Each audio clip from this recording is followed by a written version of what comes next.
안녕하셨습니까? 저희들이 이제 기신론 강의를 시작해서 오늘이 두 번째 날이 되겠습니다. 지난 시간에는 기신론이란 어떤 책인가, 대승에 대해서 믿음을 일으킨다는 것은 무엇을 의미하는 것인가, 불교의 믿음은 다른 종교의 믿음과 어떤 차이가 있는 것인가, 이런 이야기들을 중심으로 기신론의 기본적인 개요에 대해서 말씀을 드렸습니다.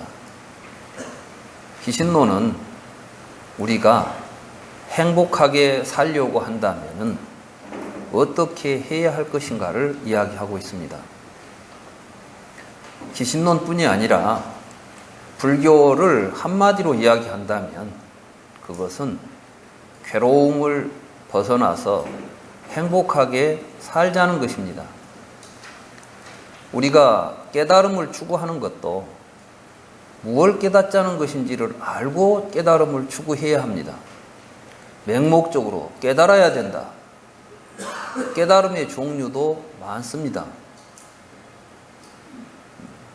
그저 깨달음 이렇게 되면은 이런 깨달음은 굉장히 무의미한 깨달음이 되고 맙니다. 무슨 깨달음이냐? 괴로움에서 벗어나는 방법을 깨닫자는 것입니다. 다시 말해서 우리가 어떻게 하면 이 괴로움으로부터 벗어나서 행복하게 살 수 있는지를 바르게 알아보자는 것입니다.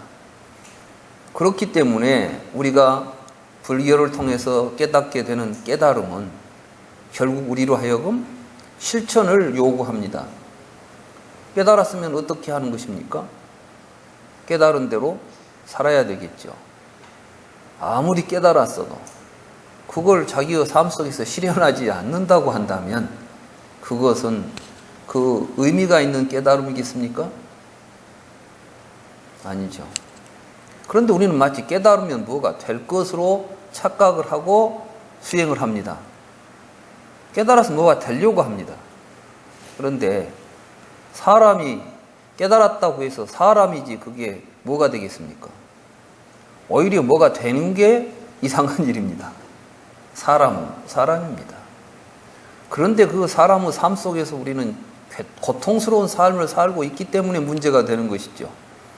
그래서 이제 불교를 공부하는 우리들은 맹목적으로 막 깨닫자, 부처되자.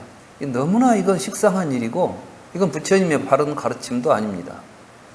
그래서 또 옛날에 어르신들이 그러면 깨달아라고 했던 말의 의미는 무엇이겠습니까? 깨달아서 부처되라. 많은 사람들이 부처가 된다고 말합니다. 성불이라고 이야기를 하죠. 그런데 제가 항상 드리는 말씀입니다마는 성불도입니다. 부처님의 삶을 성취한다. 그러니까 부처님이 갔던 길을 나도 간다는 의미를 이야기하는 것이지 뭐가 될 수 없습니다. 뭐가 된다는 것은 벌써 그것을 소유하게 되는 것입니다. 우리가 고시 공부를 하면 판사가 됩니다. 그러듯이 우리가 불교 공부하면 마지막에 어떤 시험 보듯이 성불을 해가지고 깨달아가지고 부처라고 신분의 상승이 이루어질 거라고 생각하시면 안 된다는 것이죠.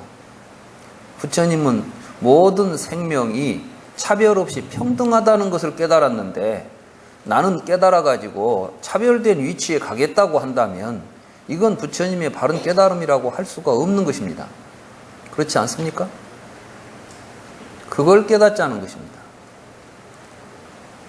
그런데 그동안 부처님의 가르침이 사실은 쉽지 않습니다. 여러분들이 불경을 읽어보시면 우리는 상상하지도 못했고 생각지도 못했던 세계를 부처님은 깨달아서 우리에게 보여주고 계십니다. 그렇기 때문에 사실은 누구나 쉽게 이해할 수 있는 말씀이 아닌 것입니다.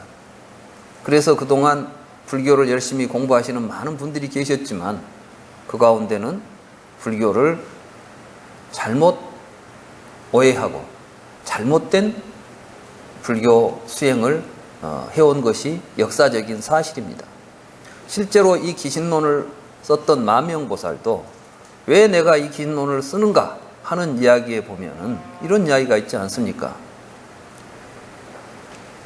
부처님 계실 때는 말하자면 이 불교를 통해서 많은 사람들이 불교를 바르게 이해하도록 해야 되겠다는 것이죠. 부처님의 설법이 있음에도 불구하고 부처님의 설법이 누구나 다 쉽게 이해할 수 있다면 이 논을 쓸 필요가 없겠죠. 그러나 부처님 당시에 부처님이 계실 때는 의심이 있으면 가서 물었습니다. 실제로 부처님 당시에도 부처님 설법을 듣고 오해해가지고 이상한 헛소리를 하고 다니는 분들이 있었어요.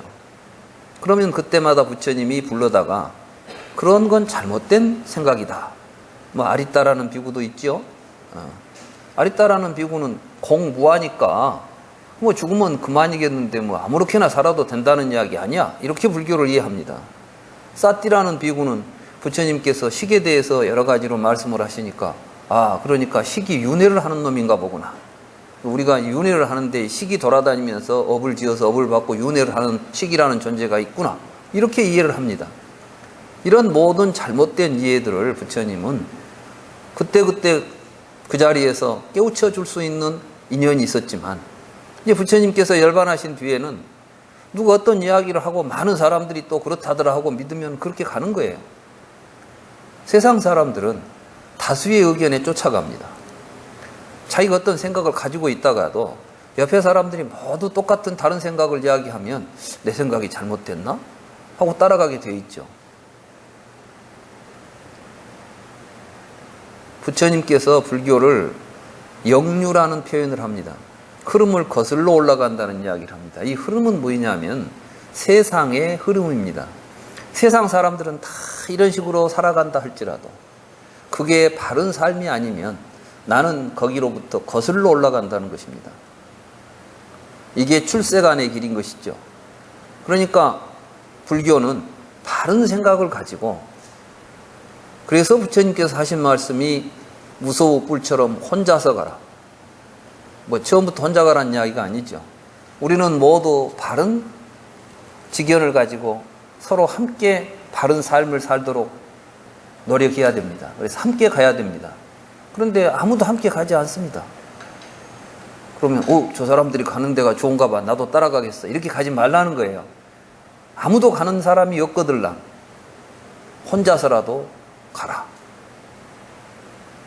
그 말을 오해해가지고 불교는 본래 무소우 뿔처럼 혼자서 다니는 거야. 그러니까 나는 혼자만 할래. 이렇게 하는 것은 굉장한 잘못입니다.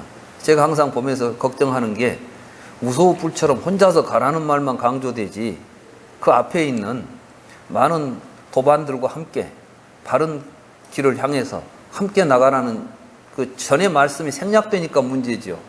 그 뒤에는 이제 그런데 같이 갈 사람이 없거들랑 혼자서라도 가거라 이렇게 말씀하셨던 것이지 처음부터 무조건 혼자서 다녀라 이런 말씀을 하시지 않았다는 것을 이제 알아야 됩니다. 아무튼 불교는 이렇게 쉽지 않습니다. 그렇지만 우리가 행복하게 살려고 한다면 어렵더라도 그 가르침을 바르게 이해하고 실천할 필요가 있습니다.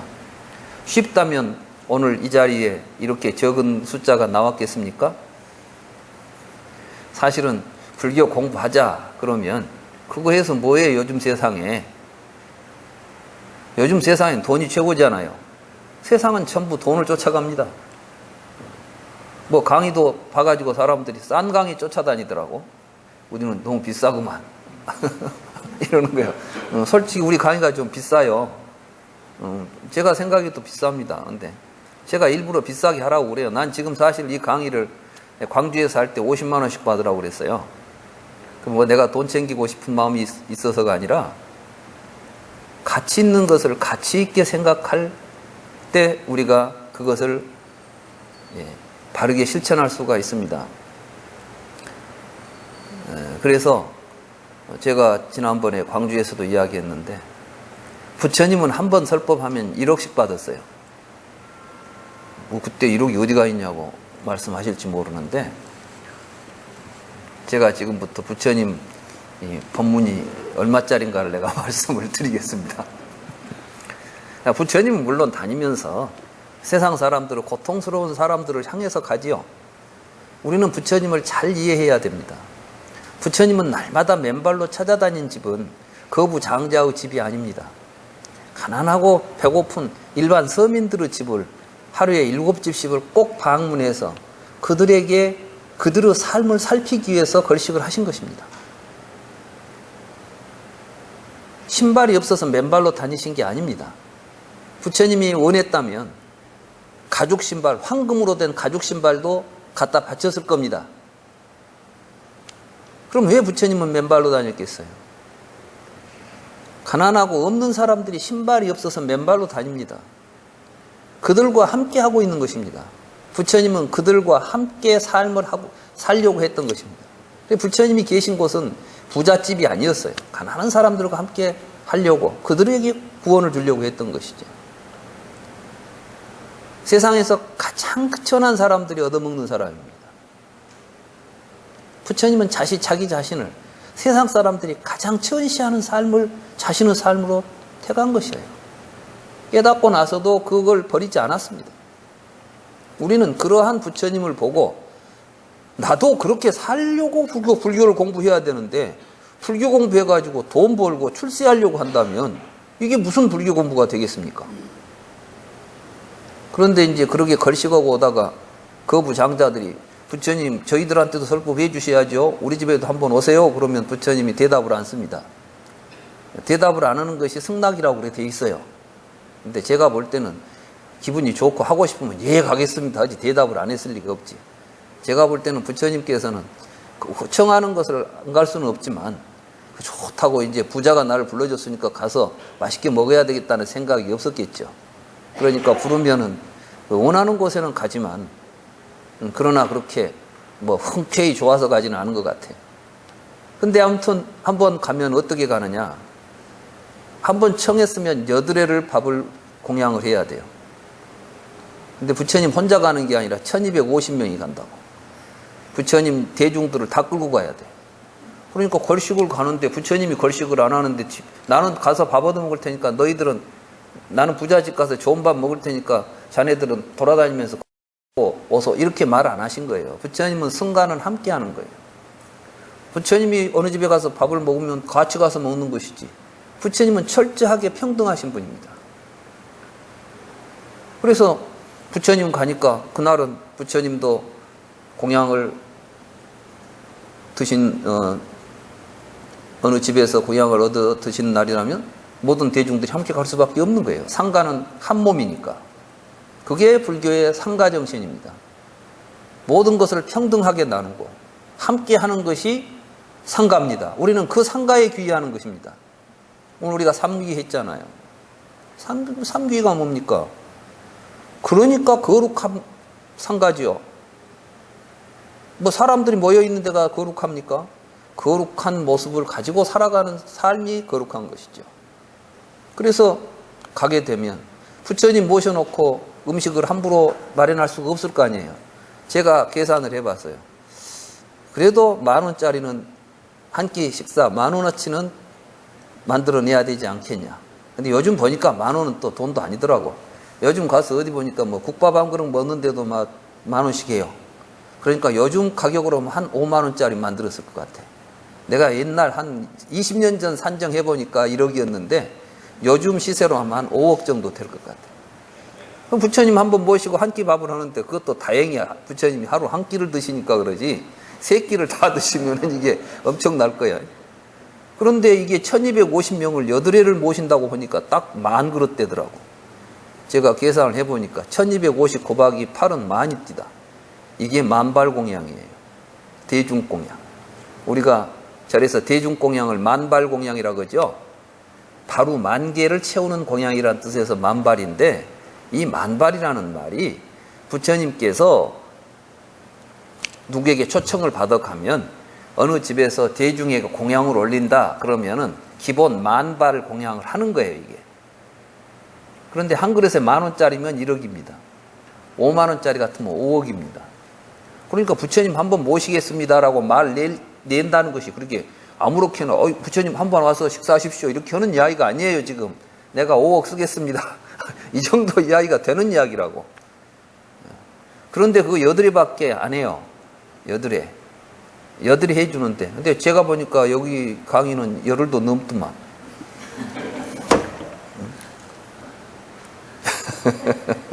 그러니까 제 이야기는 부처님의 가르침은 가격으로 매길 수가 없습니다.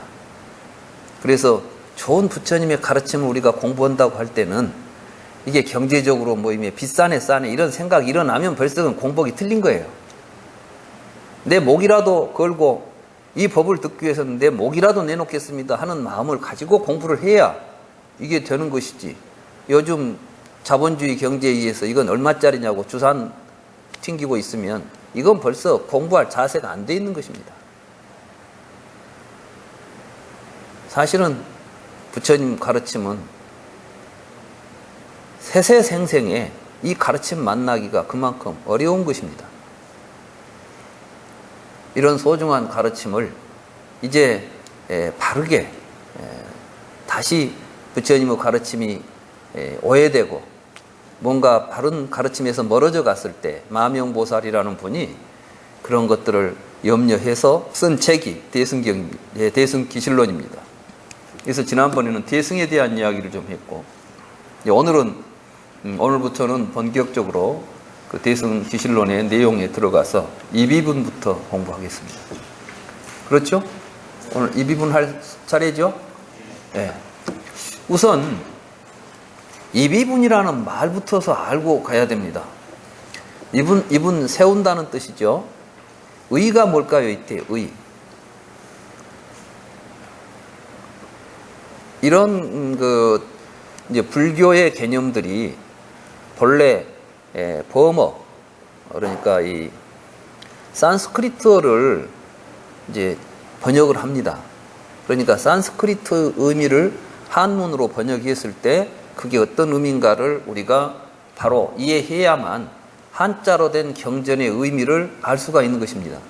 근데 그러면은 그냥 의미라는 말로 많이 하죠. 근데 뭐 의미를 세운다. 무슨 말이겠어요? 뜻을 세운다. 이런 식으로 이해하면 안 됩니다. 본래 이 의가 여기에서는 아마 아르타를 번역한 말일 것입니다. 산스크리트로는 아르타고 빨리어로는 아타라고 하는 말의 번역일 것입니다. 이 아타는 첫째는 재산이라는 말이 있습니다. 그런 말이 있는가 하면 의미라는 말이 있고 목적이라는 말이 있고 대상이라는 말이 있습니다. 지금 여기에서 아르타, 입이라는 것은 대상이라는 뜻입니다. 그러니까 어떤 대상이냐면 이제 내가 앞으로 이 기실론에서 설명할 대상을 설정하겠다는 거예요. 그러니까 내용이 되죠. 나는 이제 어떤 내용을 가지고 이야기하겠다. 다시 말해서 주제를 설정하겠다. 이런 뜻이에요. 그러니까 이제 이 기신론을 설명하려고 하면 만약에 내가 어떤 논문을 쓴다고 하면 키워드라는 게 있어야 됩니다. 말하자면 중심 개념들을 세워가지고 그 개념을 중심으로 해서 논리를 전개해야 되겠죠? 그렇죠? 그러니까 여러분들이 이제 논문을 쓰게 되면 뭐냐면 이 논문에서는 이러이러한 주제를 다루겠습니다. 이렇게 앞에 세우는 거예요. 이해가 됩니까? 그러면 이제 그 주제가 뭐가 되냐면 뒤에 이 글을 이끌어가는 핵심적인 축이 돼가지고 그걸 중심으로 해서 설명이 전개되겠죠? 그것이 잘 이제 마무리되면 설명이 완성될 것입니다. 그러한 내용에서 지금 마땅히 제일 먼저 글을 쓸 때 해야 될 것은 지금부터 내가 하고자 하는 이 내용, 이 이야기의 핵심 테마, 주제는 이런 것들입니다. 이렇게 이제 딱 내세우는 거죠. 굉장히 논리적인 것이죠. 그래서 이 비분에서는 내가 대승기실론에서 다루려고 하는 주제가 지금 이런 것들이라는 것을 보여주겠습니다. 이런 이야기를 하는 거예요. 이 아르타하고 항상 깊은 관계를 맺고 있는 개념이 다르마 개념이에요. 담마, 법. 불교에서 가장 많이 사용되는 말이 다르마라는 말이죠. 법문, 법어, 뭐 법이라는 말 많이 쓰죠. 워낙 이 법이 가지고 있는 그 의미가 다양하고 그 범위가 넓어서 한마디로 말할 수 없습니다. 그런데 가장 기본적인 의미부터 우리는 이제 짚고 넘어가야 되는데, 불교에서는 이 세상에 있는 존재 현상들을 존재라고 부르지 않습니다. 여기에 우리가 매우 좀 주목할 필요가 있습니다.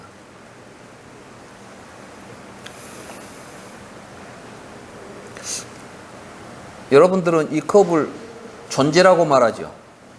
존재라는 말은 무엇이냐면은 있다라는 말입니다. 그럼 도대체 있다라는 말이 뭘까요?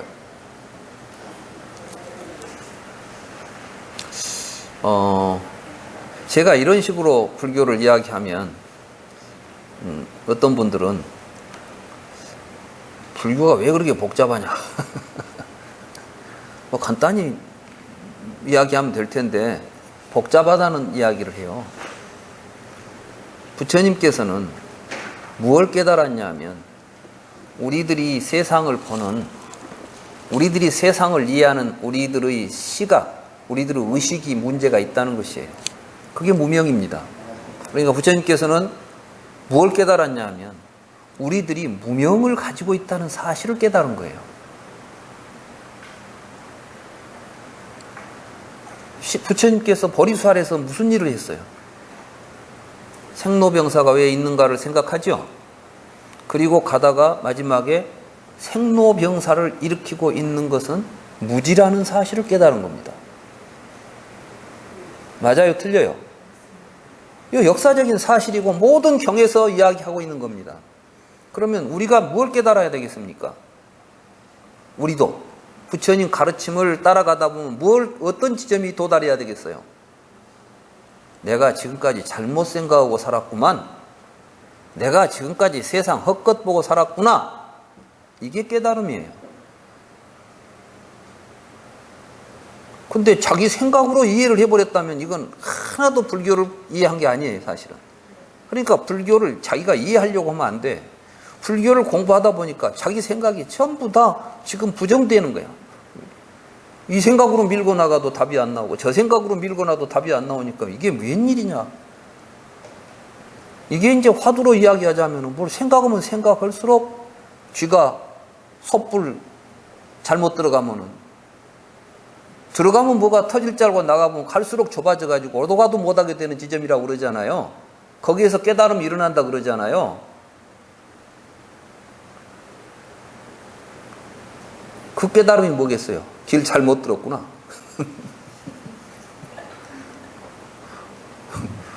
간단한 거야. 아니 쥐가 지금 거리 가면은 탈출구가 있을 줄 알고 갔더니 갈수록 좁아지면서 마지막에는 뭘 깨달아야 되겠어?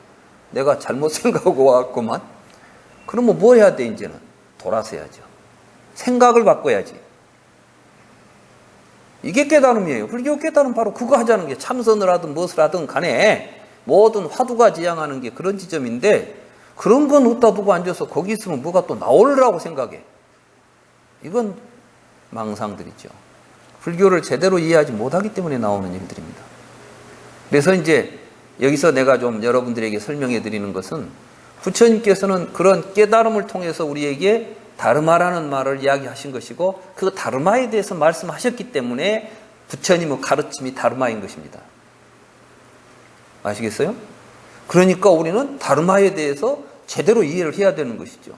근데 그런 저런 건 없이 막 무조건 부처님 말씀이 다르마야 이렇게 가버리면 문제가 굉장히, 불교를 공부하는 데 있어서 책을 읽어도 본 의미를 이해하지 못하고 읽는 경우들이 생깁니다. 그럼 이제 다르마를 먼저 이야기를 해야 되는데, 왜 부처님은 우리가 모두 이런 것들을 존재다고 부르는 것들, 이것들을 부처님은 이건 존재라고 안 부르고 다르마라고 불렀을까요? 그러니까 부처님께서는 제법, 개공, 제법이라는 말을 쓰죠. 사바 다르마, 담마, 사르바 다르마, 일체의 법, 이런 이야기를 해요. 그걸 이제 일체의 존재, 이런 말을 안 해요. 우리가 보통 다른 데서는 뭐냐면 세상에 있는 모든 존재는 이렇게 이제 우리가 뭐 설명을 한다면 부처님께서는 세상 모든 다르마에 대해서 이렇게 말씀하신다. 그리고 존재라는 말은 어디에 쓰고 있냐면은 존재가 있으니까 노사가 있다, 생노사가 있다 이렇게 말하신 거예요. 여러분들이 12연기에 보면은 유 있잖아요. 유가 무아반데 이게 존재예요. 존재를 전하여 생이 있고 노사가 있다. 그런데 그게 이해가 안 되는 겁니다.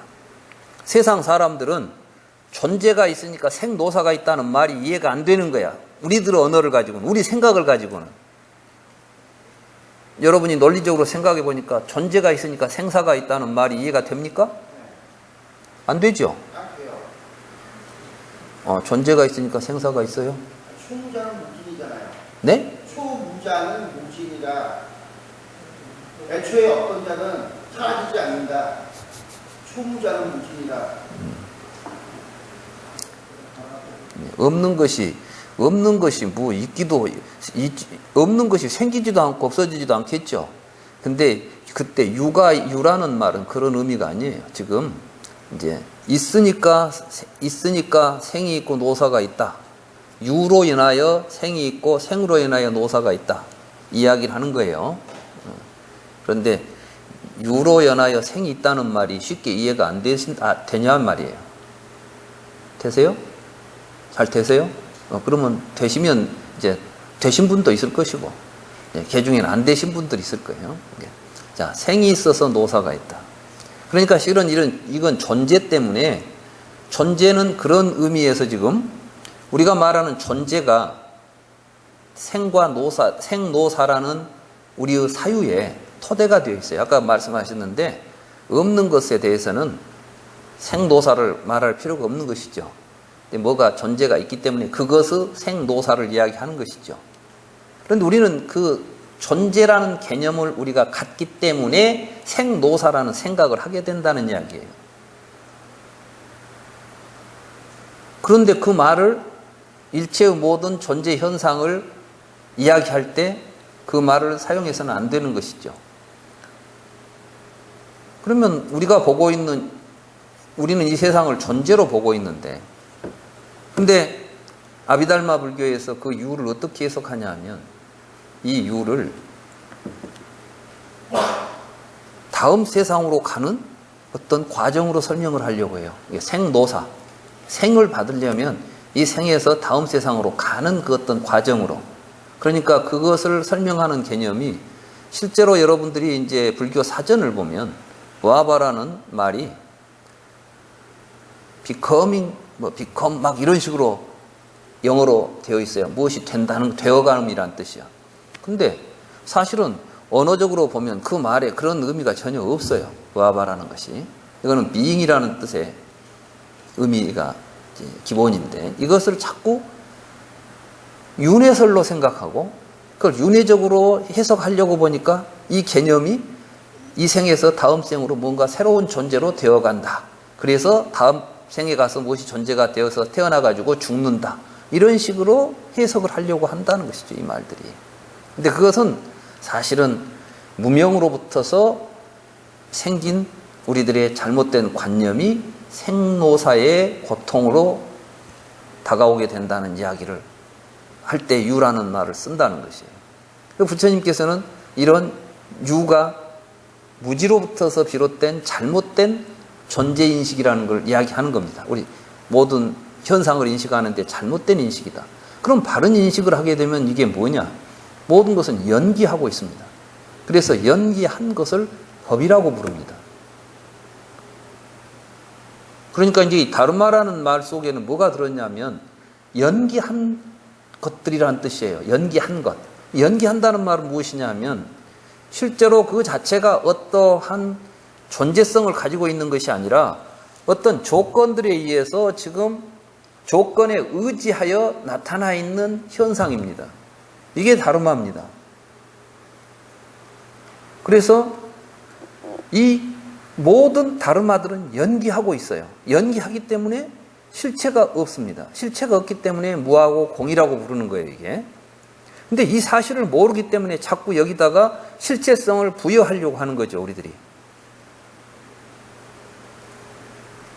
이 세상에는 시간적으로 존속하고 있는 것은 아무것도 없다는 거예요. 근데 존재라는 말 자체가, being이라는 말 자체가 존속하고 있다는 뜻이에요. 여러분들이 보시기에는 여기에 있는 이 탁자가 지난주에 와서도 보니까 있었고 이번 주에 와서도 보니까 있었죠. 그러니까 쭉 있었다고 생각하는 거예요. 여기에. 이게 being이에요. 쭉 있는 거야. 이렇게. being. 쭉 있는 거야. 이게. 그죠? 그런데 부처님이 보시니까 이것이 우리 눈에 쭉 있는 것처럼 보이는 것은 이거 자체가 시간과 공간 속에서 쭉 여기에 있는 게 아니라 이것이 같은 모습을 지닐 수 있는 조건들이 계속 존속되고 있었으니까 그런 모습을 유지하고 있었고, 우리가 이 변화를 눈치채지 못하니까 같은 모습으로 있는 것처럼 보이지만 아마 이 변화를 철저하게 조금씩 변한 걸 다 볼 수 있는 사람이 본다면 계속 변했다고 볼 거예요. 그렇습니까? 안 그렇습니까? 다르마는 그래서 불교에서는 이 세상을 연기로서 해석하기 때문에 이제 연기법이라는 관점에서 세계의 사물들, 우리가 보고 우리에게 지각되거나 보이는 현상들을 이야기할 때는 이제 새로운 말을 쓰는 거예요. 이게 다르마라는 말을 썼던 것입니다. 이것은 어디에서 가장 기본적인 의미가 드러나게 되냐 하면 안이비설신의 색성양 미촉법에서 드러나는 거예요. 우리가 안이비설신이 참 쉽지요. 색성양 미촉법 참 간단하죠. 근데 사실은 색성향 미촉하고 안이비설신은 쉽게 이해가 돼요. 눈에는 색이 보이고 귀에는 소리가 들리죠. 근데 마음에는 법이 인식된다고 했을 때 마음으로 인식하는 법은 뭘까요? 그 생각해 보셨어요?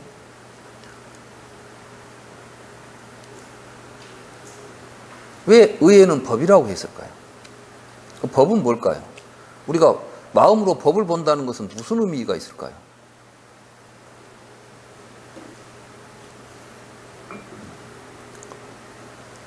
이게 뭡니까? 모르세요? 말하세요. 아는 대로. 뭡니까? 컵이죠. 예, 컵입니다. 여러분들은 이 컵을 무엇로 봅니까? 아니, 지금 뭘로 보니까 이게 컵이에요? 예, 그렇게 생각합니다. 여러분들이 눈으로 컵을 보셨다고? 아니, 여러분들은 눈으로는 컵을 못 봐요. 여러분들은 뭘 보냐면 눈으로는 이렇게 생긴 하얀 색을 보는 거예요. 여러분들은 눈에 보이는 것은 색이지 컵이 아니에요. 여러분들이 만져보면 이것은 뭔가 딱딱한 질감을 가진 것이지 컵이 아니에요. 그렇죠? 소리를 들어보면 아무 소리도 안 나는 것이지. 그러지 컵은 아니에요. 이게. 그렇죠?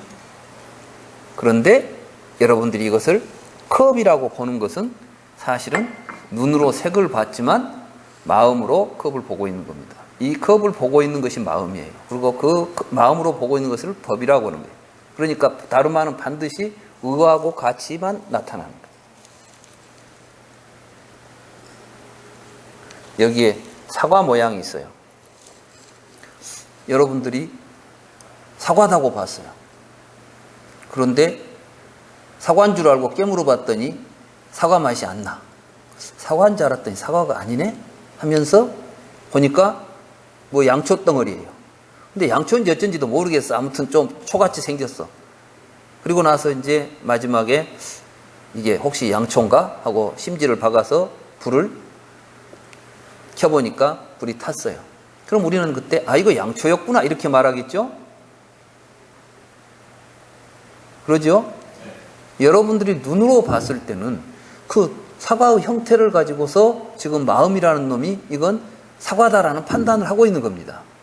그런데 다른 지각을 통해서 오는 정보가 사과가 아니라고 하는 그것과는 다른 정보를 우리에게 주면 우리는 사과가 아니라는 판단을 하게 되는 겁니다. 그러니까 사실은 지각을 전부 종합하고 뭔가를 구성해서 다르마를 하나 가지고 보는 거예요. 이게 우리가 세상을 보는 다르마들은 이렇게 우리 의에 의해서 보게 되는 것들이 다르마예요. 그래서 이제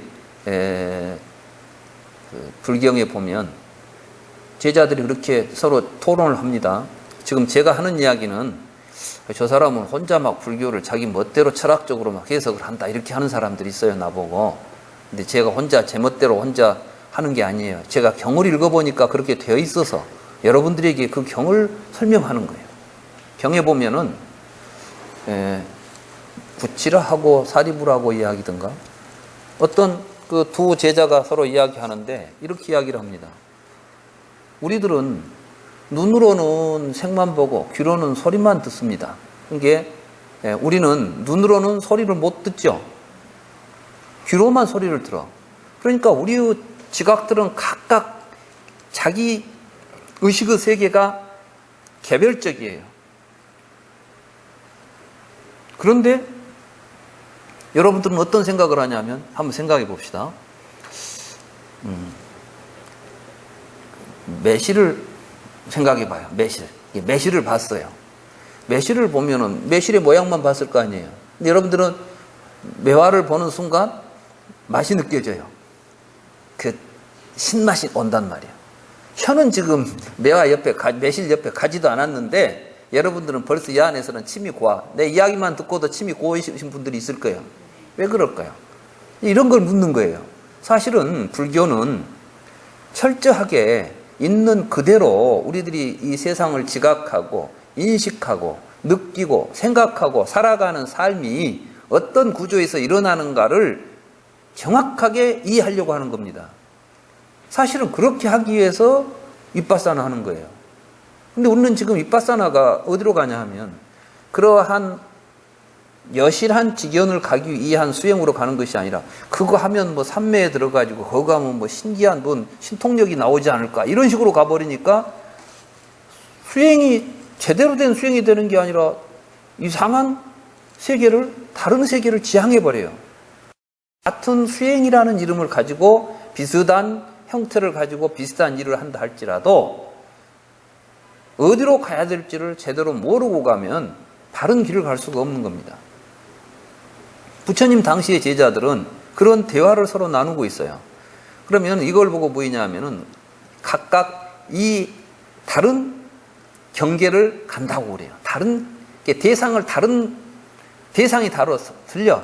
눈으로는 색이 대상이고 귀로는 소리가 대상인데 근데 이것을 종합해가지고 이해하는 것은 뭡니까? 이렇게 말해요. 근데 솔직히 여러분들은 마음이 있다는 것은 잘 모르겠어요. 여러분들에게 분명하게 보이는 것은 보는 눈이 있다는 건 아시죠? 눈도 이렇게 얼굴에 붙어 있어. 그런 게 이제 눈처럼 보여. 코도 있고, 다 이런 게 보여. 마음은 어디가 있는지 잘 모르겠어요. 근데 그때 의라는 것을 이야기해요. 마음이 그 5가지를 종합합니다. 그래가지고 다르마를 인식하게 돼 있어요. 그러면 여러분들이 알고 있는 모든 인식의 대상은 결국은 보고 듣고 냄새 맡고 맛보고 만진 것을 종합해가지고 여러분들이 어떤 대상을 인식하고 있는 거죠. 그 종합하는 기능이 의고 그것들에 의해서 종합된 것을 다르마라고 부르는 거예요. 그러니까 결국 우리가 인지되는 대상들은 전부 다르마예요. 근데 더욱 이제 그 경에 보면 그 보고 듣고 냄새 맡고 맛보는 5가지 지각도 마음이 작용하지 않을 때는 작동하지 않습니다. 이렇게 말해요. 그러니까 여러분들이 눈을 뜨고 있어도 마음이 작용 않을 때는 눈을 뜨고 있어도 안 보이는 거야. 그러니까 여러분들이 잠을 자고 있거나 아무 생각이 없을 때는 눈앞에 뭐가 다녀도 보이지도 않아요. 주의가 집중되지 않으면 안 보이는 거예요. 그러니까 마음이 이 5가지를 통해서 말하자면 중심축이 돼가지고 하고 있다는 이야기를 하는 거예요. 이렇게 세심하게 우리 자신의 지각 구조나 지각 활동들에 대해서 보고 그걸 통해서 내가 보고 있는 것이 과연 무엇인가 이렇게 공부를 했던 거예요. 우리 주변에서는 그런데 이런 공부 안 하잖아요. 불교 공부할 때 이런 이야기 들어보셨어요? 여기 보니까 상당히 오랫동안 불교를 공부하신 분들이 많이 계신 것 같은데 사실은 이게 가장 기본적으로 해야 될 공부들이에요. 불교를 공부한다면 이런 지점부터서 공부를 해가지고 이런 데서 우리에게 기분이 일어날 때는 좋은 기분은 어떨 때 일어나고 나쁜 기분은 어떨 때 일어나고 이런 것들을 아는 것이에요. 그래서 이제 이 다르마를 알게 되면 근데 이 다르마는 그렇기 때문에 우리들이 마음으로 인식할 수 있는 모든 내용들은 다 다르마입니다. 근데 이 다르마에는 아르타가 있는 것이 있고 없는 것이 있어요. 부처님께서 전유경이라는 경에 보면 또 전유경뿐이 아니라 많은 경전 속에서 부처님께서 침묵하시는 경들이 있습니다. 제자들이 또는 외도들이 와서 묻습니다. 세상은 영원합니까? 영원하지 않습니까? 세상은 끝이 있습니까? 없습니까? 이런 걸 물어요. 그래서 부처님께서 대답을 안 쳐. 사람들이 왜 대답을 안 했냐는 거야. 그때 부처님이 그때 내가 대답을 안 한 이유가 있다 그러면서 크게 세 가지 그 이유를 들어요. 첫째는 뭐냐면 이것은 의에 상응하지 않는다. 이게 아르타가 없다 이 말이에요. 그렇기 때문에 다르마에 상응하지 않는다 이렇게 말해요. 그러면서 그러니까 이것은 또 범행의 근본이 못 된다. 이런 이야기를 합니다. 그 말이 무슨 말인지를 사람들이 또 사실은 쉽게 이해를 못해요. 여러분들은 이 세계를 이야기할 때 세계가 영원하거나 영원하지 않은 세계가 있을 거라고 생각하지요. 그렇습니까? 안 그렇습니까? 시간적으로 영원히 존재하거나 영원히 존재하지 않는 세계가 있을 것 같죠? 또는 공간적으로 무한하거나 무한하지 않거나 하여간 세계가 유한하든지 무한하든지 영원하든지 영원하지 않든지 하는 세계가 있을 것 같죠? 만약에 세계가 그런 모습으로 있었다면 세계는 지금 우리가 말하는 다르마입니다. 이 다르마가 영원하거나 영원하지 않는 두 개의 성격 가운데 어느 하나를 취하고 있는 다르마 세계가 그런 모습을 가지고 있었다고 한다. 아르타가 그런 구조를 가지고 있었다고 한다면 부처님께서 둘 중에 하나가 어떤 것입니까? 이렇게 물으면 대답했을 겁니다. 쉽게 말해서 여기 이 컵은 흰색입니까? 검은색입니까? 예? 그렇죠. 물어보면 그래 컵이 있고 흰색이 있는 이게 다르마지요. 다르마에 아르타가 있다니까 내용이 흰색의 이런 모양의 내용이 갖추어져 있는 이 컵이 있으면 내가 이것에 대해서 이야기하면 여러분도 다 같이 맞다 하라고 긍정할 수 있겠죠. 이런 문제들에 대해서 논란이 일어날 수 있겠습니까? 없겠습니까? 용은 청색입니까? 황색입니까? 용.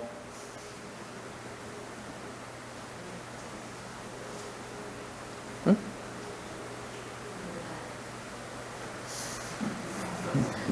용은 이 물음 자체가 말이 안 되는 물음이야. 왜냐하면 용이라는 다르마는 사실은 실제하는 다르마가 아니라 우리가 만들어 놓은 가상적인 다르마예요. 그러니까 이 다르마는 실제하는 다르마가 아니기 때문에 이걸 가지고 논란 삼는 것 자체가 말이 안 되는 거야.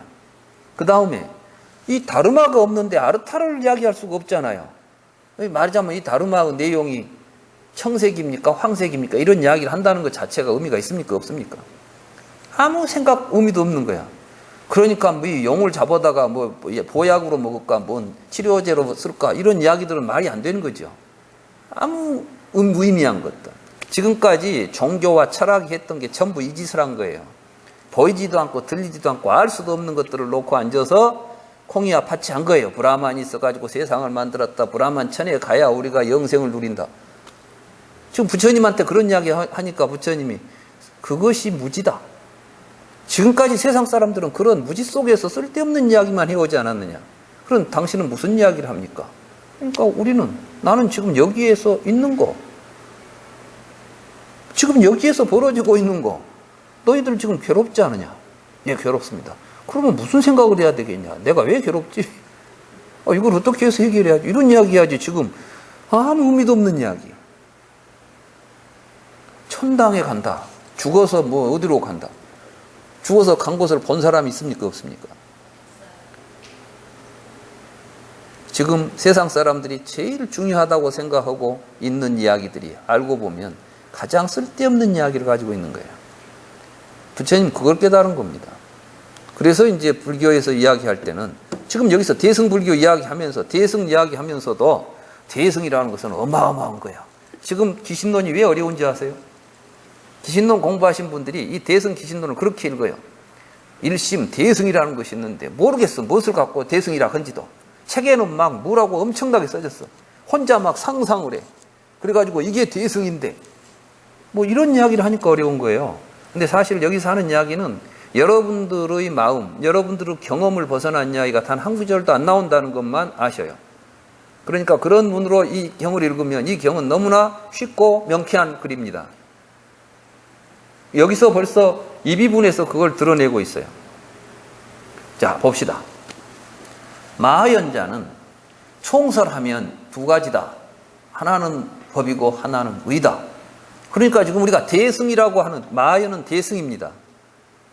대승이라고 하는 우리가 말을 쓸 때 대승이 뭐냐 이렇게 말을 하면 그래, 대승이라고 하는 이름을 붙일 수 있는 우리가 인식의, 우리가 의식으로 이건 대승이라고 할 수 있는 뭐 대상이 하나 있어야 되겠죠. 이게 이제 다르마예요. 이 다르마는 그러면 구체적으로 어떤 내용을 가지고 있어야 되겠죠. 아까 용이라는 다르마가 있었죠. 용이라는 다르마는 의가 있었습니까? 없었습니까? 용의 비늘은 뭐 뱀 비늘 같이 생겼을까? 뭐 물고기 비늘 같이 생겼을까? 이렇게 묻고 있으면 되겠어요? 여러분들은 머릿속으로 상상만 하죠. 용 그러면은 여러분들은 본 사람이 아무도 없으니까 다 지가 그리는 그림을 그려놓고 용이라고 보고 있는 거예요. 지금. 이런 이야기 하지 말자는 거예요. 이런 이야기는 해봐야 의미도 없고 실제 하는 것도 아니고 진실도 아니고 지금 불교를 우리가 그런 식으로 공부하면 안 된다는 거예요. 그러면 의가 있어야 된다. 그러니까 첫째는 다른마가 있고 둘째는 의가 있다 이렇게 탁 하잖아요. 이게 이 가르침은 법에 상응하고 의에 상응한다는 이야기를 하는 거예요. 그러니까 실론이 아니다는 거예요. 실론. 부처님께서는 모든 형이상학적인 이론들, 다시 말해서 우리가 경험할 수도 없는 헛개비 같은 이론들을 실론이라고 했고 불교는 결국 그러한 실론을 벗어난 자리에 중도가 있다 이렇게 말하는 거예요. 중도를 가지고 실론을 정멸하는 겁니다. 부처님께서 모든 실론을 정멸하기 위해서 침묵을 하신 거예요. 왜? 이미 말 섞어버리면 같이 끼어드니까. 내가 그 이론이 아니라고 부정하는 순간 나는 다른 이론을 갖게 되죠. 말 섞는 순간 실론에 빠진다니까. 그러니까 이제 딱 그 자리에서 입을 다무는 거예요. 이걸 보고 두구라고 그래요. 두구. 입을 다문다. 실론을 떠난다 이런 뜻이에요. 불교는 그 자리에서 공부를 해야 되는데 지금 우리 불교 공부가 실론을 만드는 공부가 되는 경우들이 종종 있다. 그러니까 어려워진다. 저는 이렇게 봅니다. 자, 두 번째. 소원법자 위 중생심이다. 시심 즉 섭일체 세간법 출세간법이니 차심하여 현시 마연의 의를 하는 것이다. 하이고인고 시심 진여상 즉시 마연체이기 때문요. 시심 생멸 인연상이 능시 마연 자체상 용고이기 때문이다. 이렇게 되어 있어요.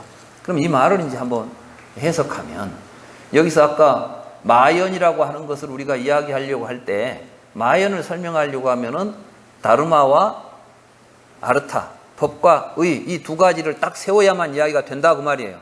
그러면 네가 마연이라고 하는 이 다르마 그 대상이 도대체 뭐냐 이렇게 말하니까 여기서 소원법자 아까 위에 법과 의 이야기 했잖아요. 거기서 말하는 법은 중생의 마음이다 그랬어요. 그러니까 이제 이 말은 뭐예요? 지금 대승이라는 말을 붙일 대상이 뭐냐? 뭐가 대승이냐? 그러니까 우리의 마음이 대승이다 이런 뜻이에요. 중생의 마음. 중생의 마음이 어디 있죠? 여러분 밖에 있습니까? 여러분 안에 있습니까? 그래, 여러분 각자가 가지고 있는 우리들의 마음을 이야기하지. 그러니까 지금 이 대승 기실론에서 지금 핵심으로 삼는 대상은 뭐라고요? 우리 각자의 마음이에요. 그러니까 이제 이 공부를 하면서 해야 될 일이 뭡니까? 마음을 대상으로 공부를 해야 돼. 우리가 실험실에서 우리 어렸을 때는 그 해부 한다고 생물 시간에 막 개구리 잡아다가 해부해보고 그랬는데 뭐 경험 그런 기억 있으십니까? 먼저 우리가 뭐해서 알아보자 그러면 알아야 할 대상을 앞에 딱 놔야 될 거 아니에요. 그러고 나서 이제 이놈이 어떻게 생겼냐 나눠보고 쪼개보고 다 이렇게 분석을 해보고 이해를 해야 될 거 아니에요. 지금 이 기신론을 이야기가 지금 혼자 형이상학 이야기 하자는 게 아니에요. 지금 이 말 자체가 지금 여기서 우리가 대승을 이야기하려고 할 때 가장 먼저 다루어야 될 대상이 뭐냐 하면 중생의 마음인 것이다. 중생의 마음인데 이 마음은 이 마음이 무슨 마음이에요? 중생의 마음이에요. 그러니까 부처의 마음도 아니야. 여기서는 지금 이건 바로 우리 중생들 마음이에요. 이 중생들의 마음은 일체 세간법과 출세간법을 다 섭하고 있다. 섭이라는 것은 전부 다 이렇게 두루 품고 있다는 거예요. 포섭하고 있다는 뜻이에요. 그럼 이 말이 무엇이겠어요? 여기 또 세간법과 출세간법이라고 나오니까 이게 우리가 이제 일반 사람들이 듣기는 세간법은 뭐고 또 출세간법은 뭐냐 이러잖아요. 이제 이런 것은 세간과 출세간에 대한 이해를 하지 않으면 또 안 되겠죠. 그럼 불교에서 세간은 무엇이냐면 욕계, 색계, 무색계, 삼계를 세간이라고 그래요. 그러니까 이걸 보고 중생들을 세계를 중생세간이라고 그럽니다. 그러면 이제 출세간이라는 건 뭐냐면 이 중생세계를 벗어나는 걸 보고 출세간이라고 그래요. 그러니까 불보살들은 다 출세간법, 출세간에 계신 분들이죠. 그러니까 여기서 이제 불교에서는 쉽게 이야기하면 세간은 삼계를 세간이라고 그러고 이제 성문, 영각, 보살, 불 이런 걸 출세간이라고 그래요. 그러니까 여기서 이야기하는 세간과 출세간법을 다 포섭한다. 그 말은 무엇이냐면 중생의 마음 속에가 욕계, 색계, 무색계 그런 것을 벗어나기 위해서 수행하는 과정에서 나타나는 성문, 영각, 보살, 불, 부처님까지가 다 중생 마음속에 들어있다 이 말씀이에요. 이 말은 무엇이 또 어떤 말이냐면 우리 마음이 미혹해가지고 헛짓거리하고 살면 세간이고 여기서 벗어나려고 수행하고 벗어나게 되면 출세간이 된다. 그러니까 다 마음이다. 일체 유심조다. 이런 이야기하고 하나도 다를 바 없는 이야기예요. 지금 일체 유심조 말을 쓱 이 기신론에 앞으로 이제 기신론에서 설명할 내용의 순서로 풀어놓으니까 이 중생의 마음, 이 마음이 일체의 세간법과 출세간법을 다 포섭하고 있다. 이렇게 지금 여기다가 써놨을 뿐이지 이걸 또 다른 말로 표현하면 사실은 중생의 마음을 떠나서 부처도 없다. 다른 말로 말하면 여러분들이 스스로 부처님 법을 공부해가지고 자신의 삶, 자신의 마음의 구조를 잘 이해해서 바르게 살아가게 되면 세간으로부터 벗어나서 출세간에 부처님의 깨달음까지도 다 갈 수 있다. 이런 이야기예요. 뭐 이런 걸 또 다른 말로 말하면은 일체 중생은 시류불성이다 하는 말이나 다 똑같은 말이에요. 단어는 틀리지만 그것들이 함축하고 있는 의미는 똑같은 말이라는 말씀이에요. 이게. 그러나 여기서 중요한 것은 이 마음을 떠나서는 부처도 없는 거예요.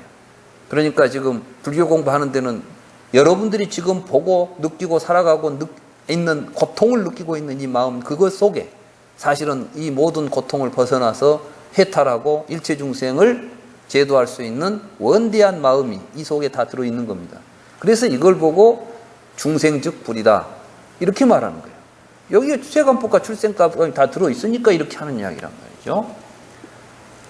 그래서 이 마음의 의지에서 마연의 의, 이제 우리가 대승이라는 것은 그러면 대승을 이야기할 때는 대승이라는 개념 자체가 이제 있는데 대승이라는 것이 구체적으로 어떤 내용을 가지고 있느냐 하는 것을 이야기하려면은 이 마음을 통해서 그 나름 아까 말한 아르타, 이 의가 드러날 수 있다는 거예요.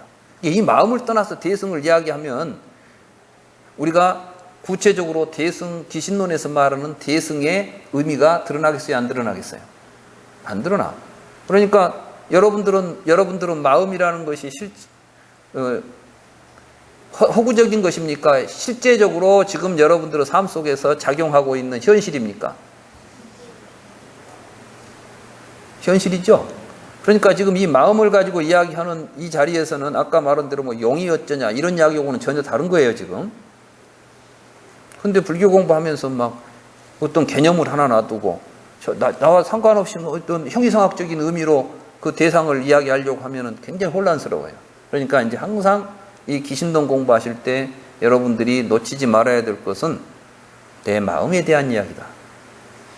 나도 모르고 있는 내 마음의 세계가 지금 이 경을 통해서 이야기될 것이고 나는 그것을 잘 살펴가지고 내 마음 속에서 내 마음이 이렇다는 것을 스스로 자증해야 돼요. 그러니까 이 경을 읽으면서 이 내용을 이해한다는 것은 다른 말로 말하면 여러분 스스로 여러분 마음의 상태를 이해한다는 것과 같은 것이에요. 바꿔 말한다면 대승 기신론을 통해서 공부할 때는 여러분들은 마음을 읽어내야 된단 말이에요. 책을 읽지 말고.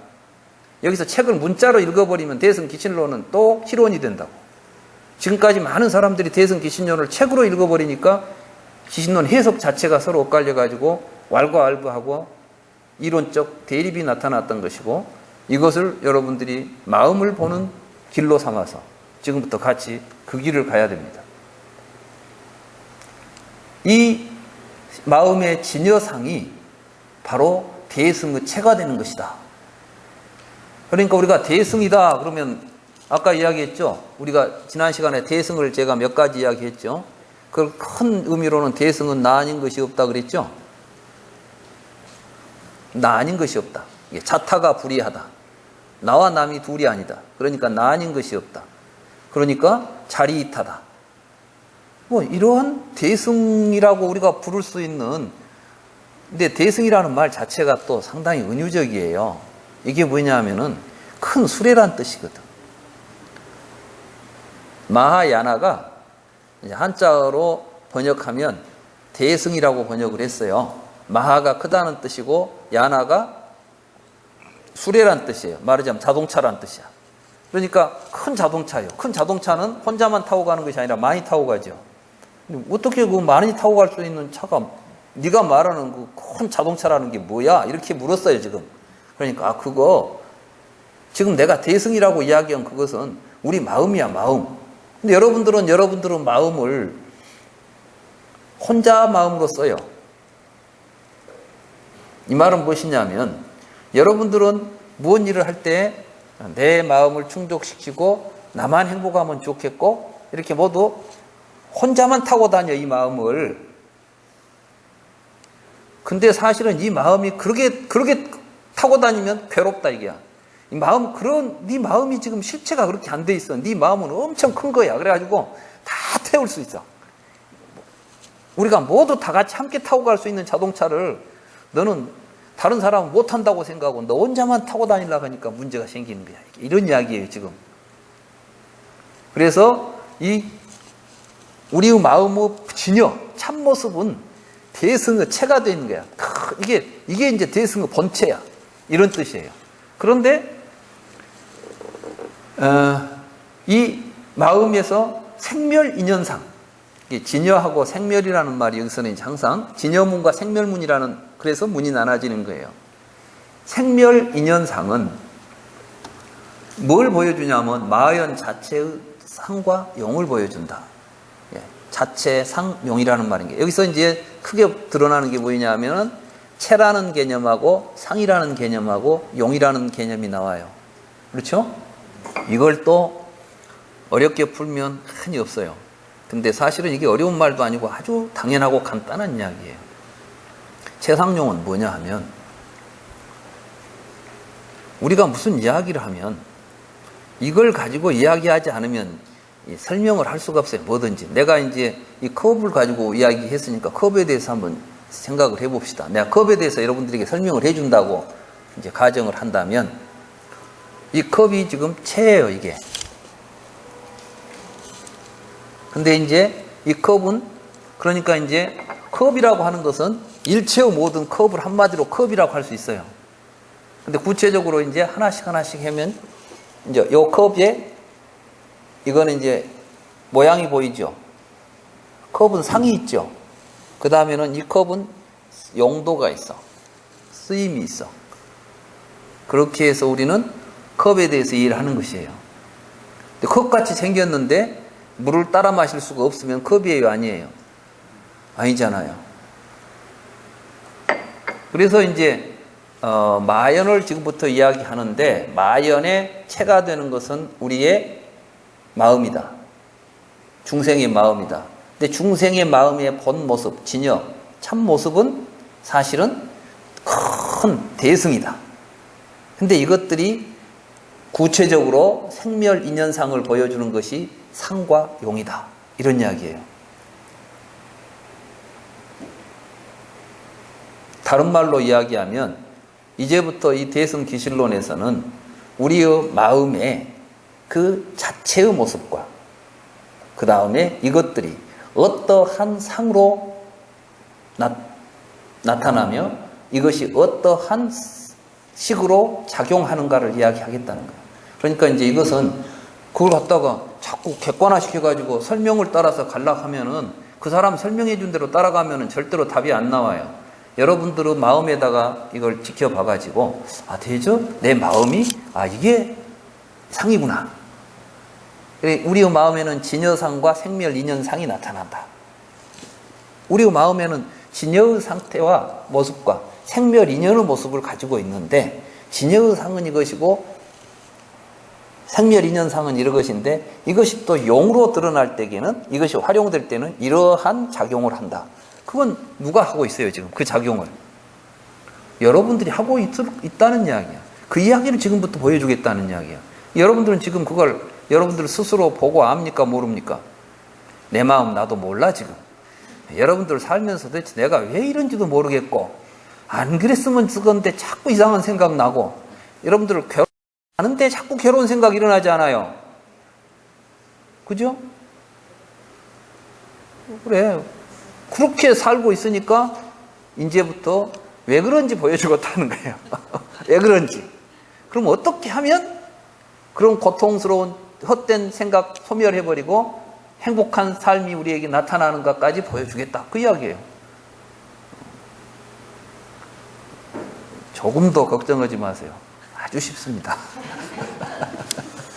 지금 여기까지 해서 여러분들이 이해가 잘 됐으면 이제 다 된 거예요, 벌써. 그러니까 조금 더 대승기신론 공부하러 오실 때 긴장을 하고 오신 분들이 좀 계시더라고. 이거 어려운 걸 내가 가서 공부를 해서 택한, 어떤 분은 공부를 많이 한 사람들이 한다는데 나는 초심자입니다. 그래서 내가 초심자가 더 좋습니다. 내가 왜냐 그래서 불교를 좀 한 사람들은 지가 한 것이 있어가지고 지식으로 하려고 해요. 그런데 오히려 초심자들은 자기 문제를 안고 와요. 아이고, 나 요새 괴로워 죽겠어. 그러니까 불교 좀 공부하고 싶어. 이런 사람이면 금방 깨우쳐요. 근데 나름대로 내가 해서 뭐 좀 알고 있다 한 사람들은 자꾸 자기하고 다른 이야기 하면은 의심하고 거부하고 이런 경우들이 나타나요. 그러니까 다 내려놓으시고 이제 그대로 한번 갑시다. 시간이 1시간이 지났으니까 잠시 쉬었다가 공부하겠습니다. 네.